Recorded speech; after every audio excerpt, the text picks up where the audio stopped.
I want to talk about mental health in the Black community because I care deeply about our well-being.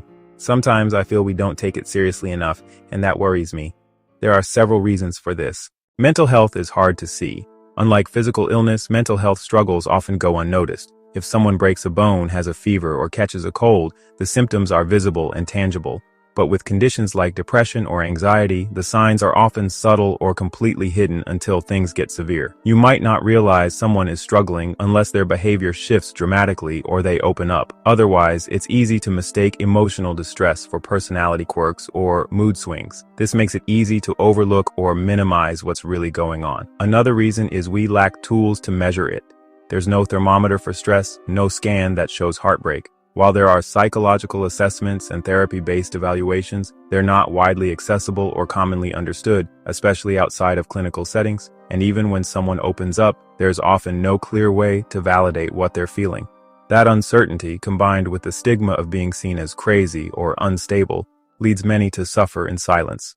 Also, it's easy to function while struggling. You can appear fine on the outside and still be mentally or emotionally unwell. People can be high-achieving and driven while battling addiction, grief, or self-doubt. You might know someone who's always smiling, yet relies on harmful coping mechanisms like overworking, binge eating, or substance use. We often equate functionality with well-being, but surviving isn't the same as thriving. Just because someone is holding it together doesn't mean they're okay.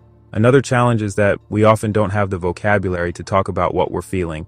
In many Black households, whether African, Caribbean, or African American, talking about emotions can feel uncomfortable or even taboo. Growing up, I found it hard to express sadness or stress without feeling like it would be misinterpreted as weakness or disrespect.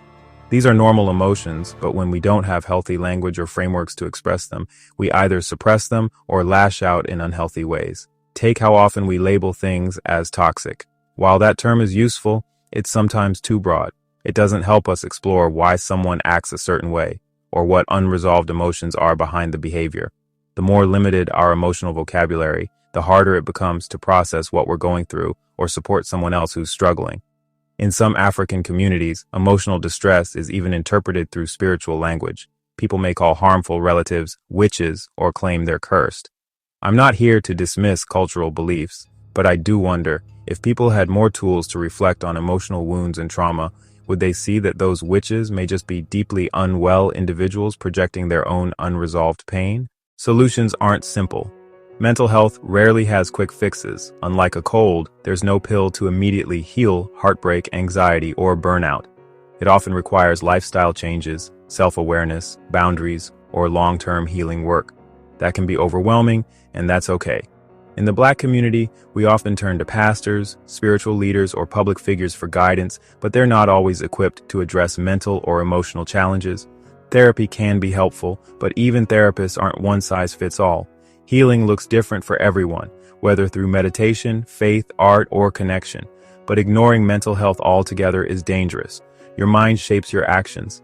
If your mind isn't well, your life will reflect that. These are just my observations. I don't have all the answers, but I hope this encourages deeper reflection.